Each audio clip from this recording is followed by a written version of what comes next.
uh, it's a great pleasure, and I know this topic is vast. 10 minutes will not do justice to it.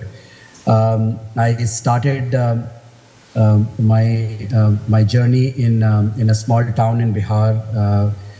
Born in a spiritual family, both my grandfather and father were very spiritually inclined individuals, and therefore, a lot of my own foundation comes from the wisdoms that I have inherited from my own grandfather and father. Coming to the topic, I was researching the topic just to make sure that I do justice, and therefore, since I'm not myself present, and I wish I was, this seems like a very august gathering, which absolutely is my miss. But when I come from Bihar, and those of you who know the history of Bihar, Chanakya, who's also known as Kautilya, and Shrigopta Maurya came from the land of Bihar, and so really the first lessons of management and written letters on management really come from there. And I've had the opportunity to read Arthashastra, and some of what Chanakya says in the book is clearly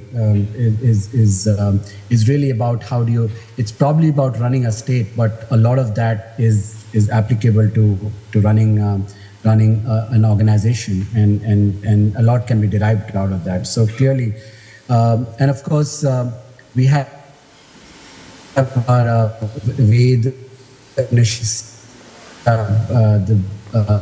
lot of teachings come from there. I think the first teaching I want to talk about, and really how we can derive it into a model is a matter of subsequent discussions, is really learning and self-development.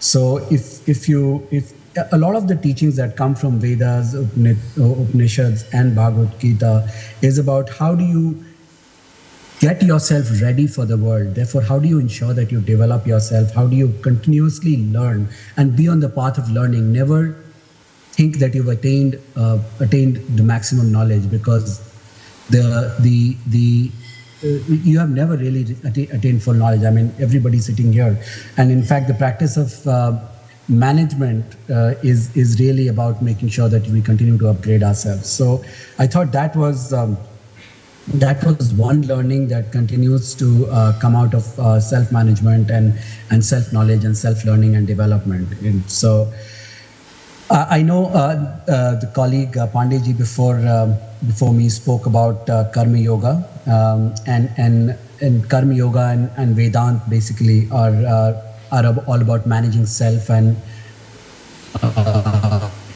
basically the modern is about management by objectives, so MBOs as you call it. So Peter Drucker also talks about modern management being primarily based on knowledge workers, and all of our ancient wisdom is really about Brahma, and how do you attain the Brahma and attain God, and all through the process of trying to attain knowledge. So that really, I think, is my first sort of theme of how do we get the knowledge workers of today to understand, and how do we create a model that continuously reinforces self-knowledge and self-development.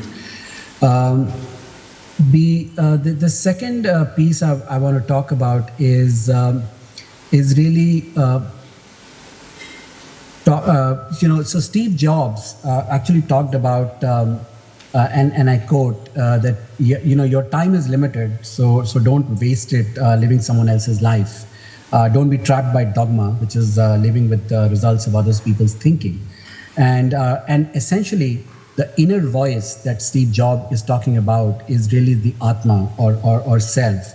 And the heart and or intuition really symbolizes the Brahma or the God consciousness. So what it essentially means is when you follow your heart and intuition and listen to your inner voice, you're actually linking your Atma with the Brahma. So you can actually unleash infinite power to succeed in this world. So, you know, and Steve Jobs' quote in the current time is basically, I mean, is in tune with the Advait philosophy of with Aham Brahmasami, which really means I'm God, I'm Brahma. So, and therefore the second principle is really to manage ourselves, and connect with our Atma. And this, I will shortly connect this with the leadership of today and how leaders need to continue to lead people before leading others, how they must lead themselves. And there are a number of anecdotes within Bhagavad Gita and the dialogue between Lord Krishna and Arjun talk about how Arjun needs to self-govern before he begins to govern the world. And I think that that sort of leadership is important for us, and therefore I laud this conference, and I'm sure we will continue to be talking about it and create dialogues around how do we develop new leadership models and new leadership principles based on the principle of leadership that were in those times. In fact, I was reading. In fact, I've read.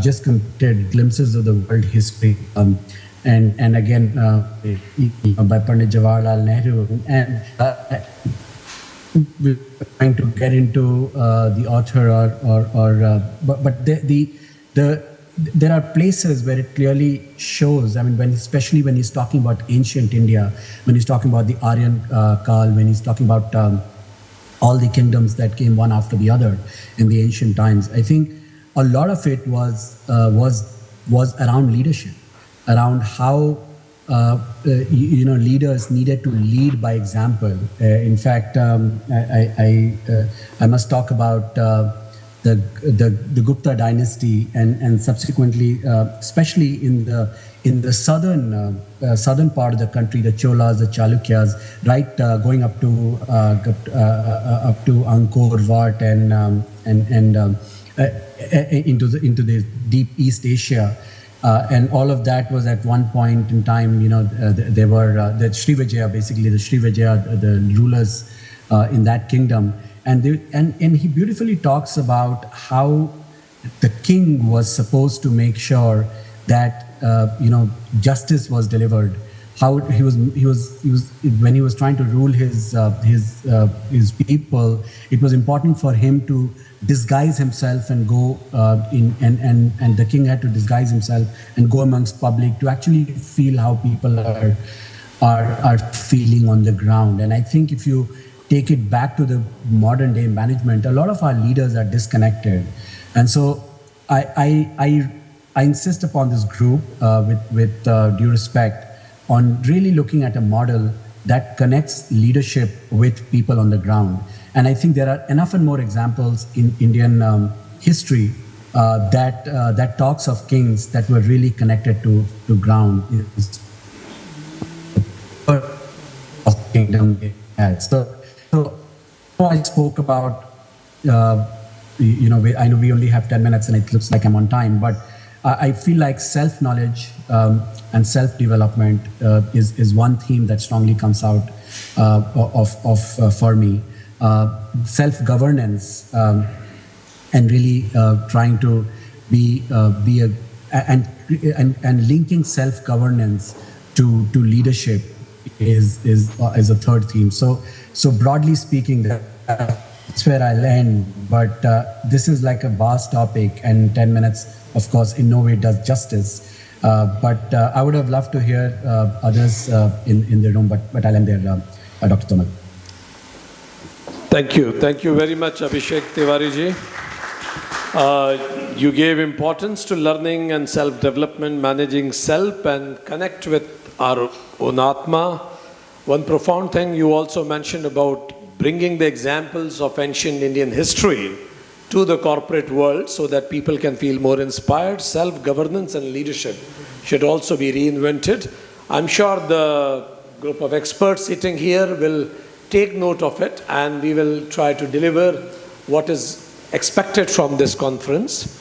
And I think you very judicially mentioned that giving everybody 10 minutes, I am doing a grave injustice. I'm sorry about it.